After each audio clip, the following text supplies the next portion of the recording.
एक व्यक्ति ने जिंदगी भर पाप किया, बचपन से जवान हो गया, पाप ही पाप, पाप ही पाप, कभी कोई अच्छा काम न करे। परिवार के लोग उसे महात्मा के पास ले गए, महाराज इस पर कृपा करो, इसका कल्याण हो। यह कभी कोई अच्छा काम नहीं करता, गलत काम बस।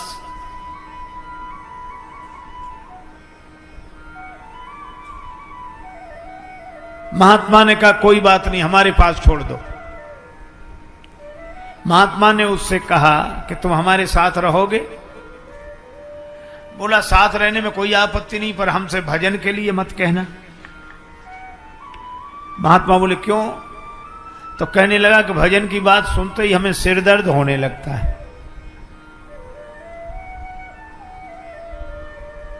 हम भजन नहीं कर सकते। महात्मा बोले मत करना भजन, तुम हमारे पास रहो। बोला दूसरी बात सुनो, हम जो करेंगे उसमें रोकना नहीं। महात्मा बोले नहीं रोकेंगे, तुम्हें जो करना हो वह करना। बोला तब तो आराम से आपके साथ रहेंगे, और रहने लगा वो। महात्मा से मित्रता हो गई, उसे जो मन में आवे सो करे और भजन करे नहीं। एक दिन महात्मा उसे ले गए वन में, वह भी घूमते घूमते साथ गया। महात्मा ने कहा कि देखो तुम्हारा हमसे प्रेम है तो एक काम करो, क्या मेरे कहने से एक बार राम कह दो। बोला इससे क्या फायदा? महात्मा बोले फायदे की मत सोच, तू तो राम राम कहे। हम लोगों की आदत है, कभी किसी से कहो कि भैया भजन किया करो, राम राम किया करो, तो लोग तुरंत क्या कहते, इससे क्या फायदा? अच्छा रामायण पढ़ा करो, क्या फायदा? एक महात्मा बार बार कहते भैया राम राम किया करो, तो सामने वाला कहे क्या फायदा? रामायण पढ़ा करो, क्या फायदा? महात्मा परेशान हो गए, तो उन्होंने उससे कहा कि तुम तम्बाकू खाते हो? बोले हाँ खाता हूं। बोले क्या फायदा? बीड़ी पीते हो? बोले हाँ पीते। बोले क्या फायदा? बोले ऐसे तो हमने सोचा ही नहीं। महात्मा बोले इतने तुम गलत काम करते हो बिना फायदे की सोचे, तो एक राम नाम ही मिला है जिसके लिए फायदा सोचोगे? क्या बिना फायदे की सोचे राम राम नहीं कर सकते? इतनी चीजें करते हो बिना फायदे की सोचे, तो राम नाम भी बिना फायदे की सोचे करो।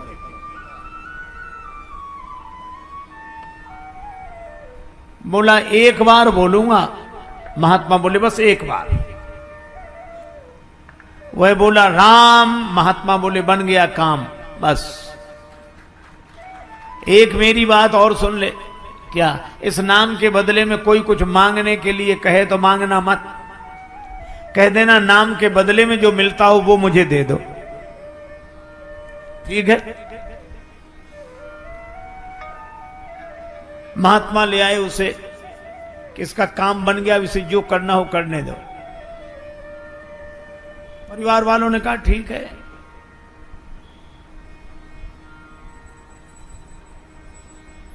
महात्मा चले गए, वो अपने घर रहने लगा, मनमाने काम करने लगा। लेकिन एक दिन जब वो मरा तो लोग गए कि ये मर गया मर गया। यमदूत उसे यमलोक ले गए, यमराज के सामने। यमदूतों ने हिसाब सुनाया कि इसने जीवन भर गलत काम किए हैं, एक बार एक महात्मा के कहने से राम कहा है बस। यमराज बोले तो इससे पूछ लो ये राम नाम के बदले में क्या चाहता है। यमदूतों ने कहा क्या चाहते हो? यमराज पूछवा रहे हैं राम नाम के बदले में। उसे महात्मा की बात याद आ गई, वो कहने लगा मुझे तो कुछ नहीं चाहिए, नाम के बदले में जो मिलता हो सो दे दो। अब यमराज के यहां राम नाम का हिसाब थोड़ा ही है। चलो ब्रह्मा जी से पूछते हैं। उस व्यक्ति को लेकर ब्रह्मा जी के यहां गए। ब्रह्मा जी से पूछा कि राम नाम एक बार कोई ले तो उसका महत्व क्या है, फल क्या है? ब्रह्मा जी बोले हमें पता नहीं, हम तो वेद मंत्रों का उच्चारण करते रहते हैं, आनंद में रहते हैं। तो फिर का राम नाम भगवान शंकर लेते हैं, उनसे ही पूछो। तो उस व्यक्ति को लेकर ब्रह्मा जी यमराज शंकर जी के पास गए। शंकर जी से कहा कि आप दिन रात राम राम करते हैं, तुम पुनि राम राम दिन राती, तुम आप निरंतर राम राम राम राम राम स्मरण करते हैं, तो एक बार नाम लेने का क्या फल है? शंकर जी ने कहा कि नाम स्मरण तो मैं खूब करता हूं, लेकिन एक बार राम नाम लेने का क्या फल है ये मुझे भी पता नहीं। फिर किससे पूछें? शंकर जी बोले जिनका नाम है उन्हीं के पास चलो। यमराज, ब्रह्मा जी, शंकर जी उस व्यक्ति को लेकर राम जी के पास पहुंचे। राम जी से कहा कि इस व्यक्ति ने जिंदगी भर गलत काम किए, एक बार आपका नाम लिया है, तो आपका एक बार नाम लेने का क्या फल है, इसे वही फल दिया जाए। राम जी बोले नाम तो हमारा ही है, लेकिन फल हमें भी पता नहीं। तब तुलसीदास जी ने लिखा, कहो कहाँ लगी नाम बड़ाई, राम न सकहीं नाम गुण गाई। राम न सकहीं नाम गुण गाई। पर इसने एक बार नाम लिया है तो ये मेरे पास आ गया, अब इसको मेरे ही पास छोड़ दो, तुम लोग जाओ। एक बार एक विदेशी कुत्ता, विदेश से कुत्ता अपने देश भारत में आया है। तो अब कल्पना है आया होगा तो हवाई जहाज से उतरा होगा कि नहीं?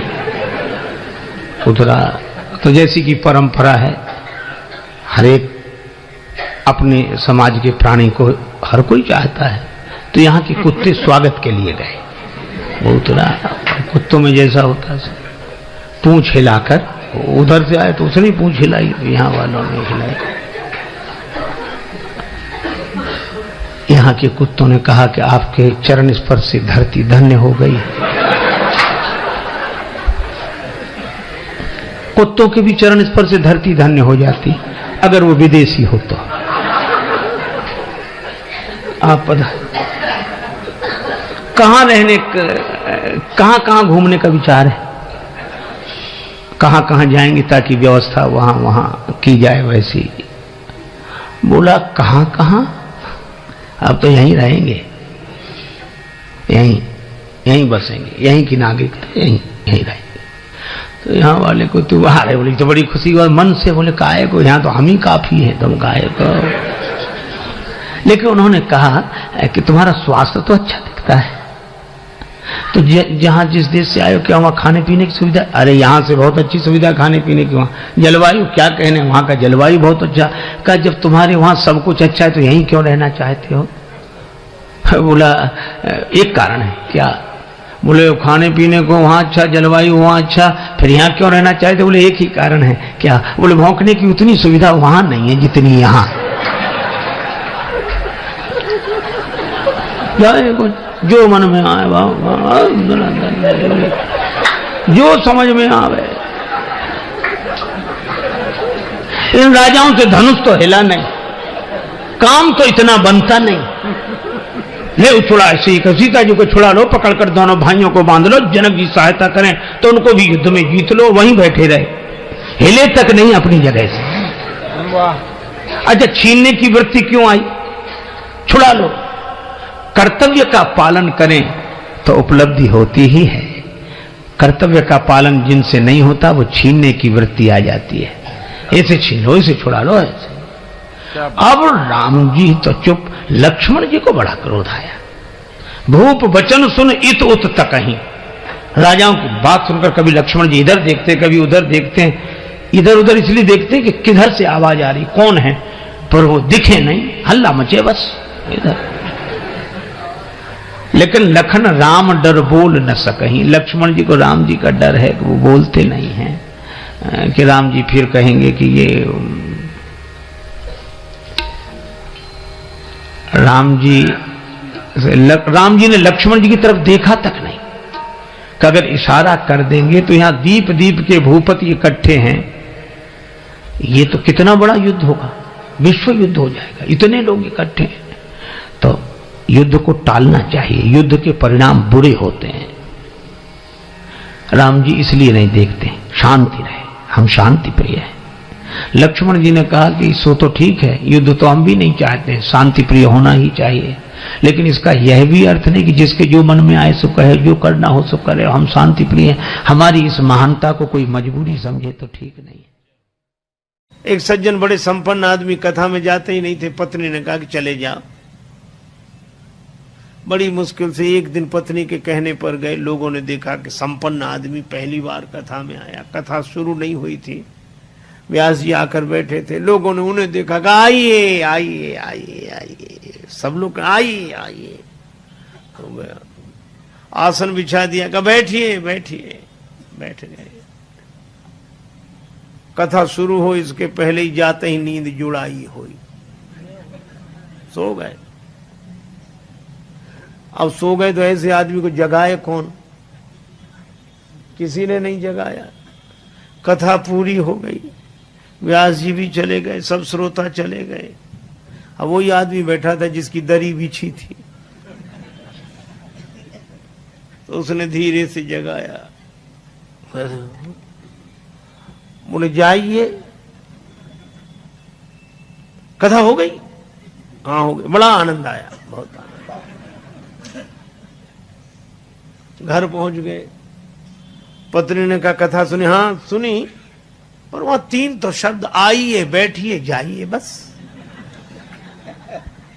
पत्नी ने कहा अभिमानी आदमी है, दोबारा जाएगा नहीं। कहा ये तुम्हारे लिए मंत्र हैं, कल फिर जाना। तो अपने कमरे में जाकर बैठा, नींद नहीं आ रही थी, कथा में सो के आया था, घर में कैसे नींद आवे। बिजली बंद कर दी, अब लेट है, नींद बैठ गया। पत्नी ने कहा ये मंत्र है, तो मंत्रों का जब करे तो बार बार कहा आइए बैठिए जाइए, आइए बैठिए जाइए। अंधेरा था, घर में घुसा चोर। चोर ने जैसे ही प्रवेश किया, ये बोला आइए। चोर ने कहा किसने देख लिया? तो चोर दबे पांव पीछे खिसकने लगा, तो ये बोला बैठिए। अरे बोले इसने पहचान लिया। तब तक चोर भागा, और भागा तो ये बोला जाइए।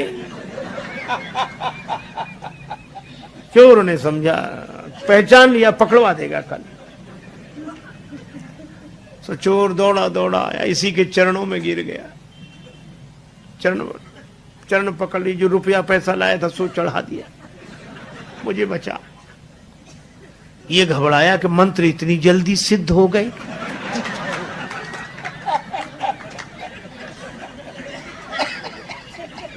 लाइट जलाई, घबराया और देखा एक आदमी हाथ जोड़े खड़ा, रुपया पैसा। अरे भाई तुम कौन हो? वो कहे आप तो सब जानते हो, हमसे काहे को कहलाते हो, और ले। रुपया पैसा चढ़ा के गया। पत्नी को जगाया कि मंत्र तो बड़ी जल्दी सिद्ध हो गए। पत्नी ने पूरी बात समझकर कहा कि भगवान की असली कथा से ये झूठे शब्द ले आए और असली चोर तुम्हारे शरणागत हो गया। और जिस दिन कथा से सच्चे शब्द पकड़ लोगे, उस दिन काम क्रोध लोभ मोह मद मत्सर ये चोर समर्पित हो जाएंगे। एक बार एक चेले से गुरु जी ने कहा कि बेटा हम नहाएंगे तो पानी रखो, स्नान के लिए पानी रखो, अब हम स्नान करेंगे, रखो। चेला वहीं बैठो, अच्छा महाराज तो अभी के थोड़ी देर में। अरे गुरु जी बोला हम अभी कह रहे हैं, तो अभी थोड़ी देर में। अच्छा अच्छा महाराज पानी लाना है? हाँ हाँ पानी। अच्छा, तो नल का ले आए कि कुएं का? गुरु जी बोले, अरे तू पानी लाए, नहाने लायक हो, चाहे जहां से लाए, नल से लाए चाहे कुएं से। अच्छा, फिर भी वहीं बैठा। अब क्या बोल, हम ये पूछ रहे हैं बाल्टी में लाए कि कलश में, घड़े में? गुरु जी ने कहा रहने दे, इतनी देर में तो हम नहा के भी आ जाते। मना भी नहीं कर रहा है, जा ही नहीं रहा है। ये और कहे कि बस हम तो आपके चरणों के आश्रित हैं बस। और गुरु जी कह रहे कि जाऊं कहां तजी चरण तुम्हारे, आपके चरणों को छोड़कर कहां जाए। एक गुरु जी का चेला, बड़ा विचित्र। गुरु जी बैठे आश्रम में, अंदर छोटा सा आश्रम था, बाहर गौ माता बंधी थी, बरसात होने लगी। गुरु जी ने कहा कि बेटा गाय भीग रही है वर्षा में, गाय को बंधन से मुक्त करो ताकि वह आश्रम के अंदर आ सके। चेला बैठे बैठे बोला, गुरु जी बंधन से मुक्त करना तो आप जैसे महापुरुषों का काम है,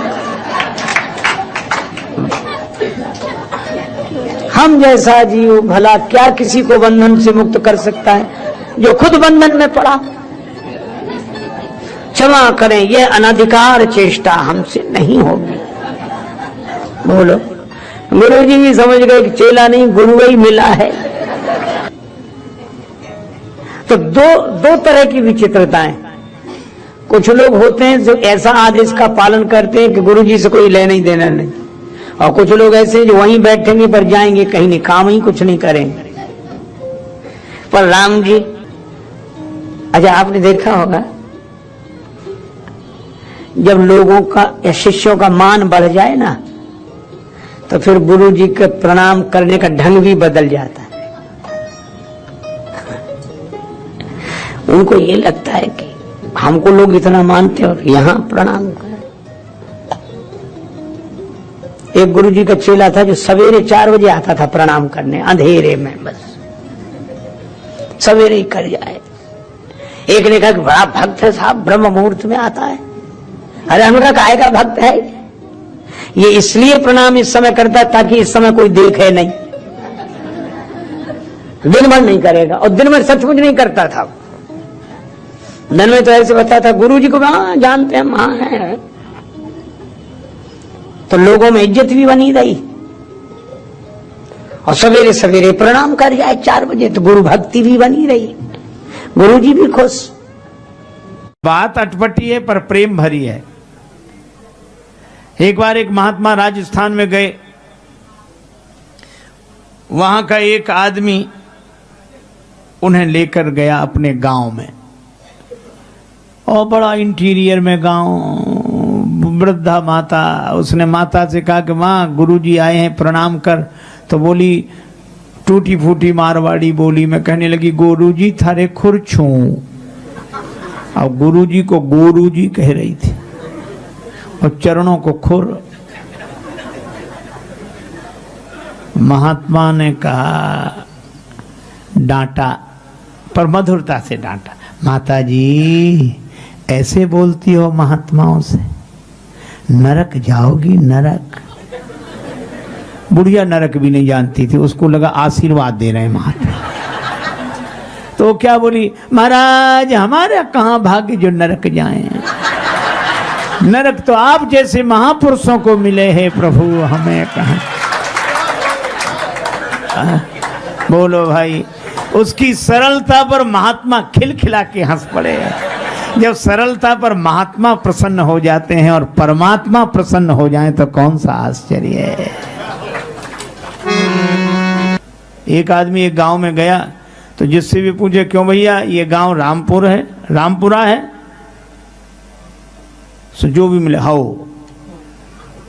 दूसरे से पूछे रामपुर हाओ।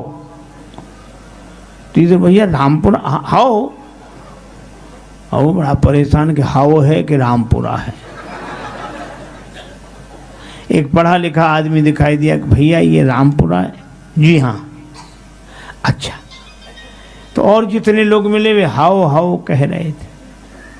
तो उस व्यक्ति ने कहा, कि पढ़े लिखे लोग जी हाँ बोलते हैं, बिना पढ़े लिखे लोग हाओ बोलते हैं।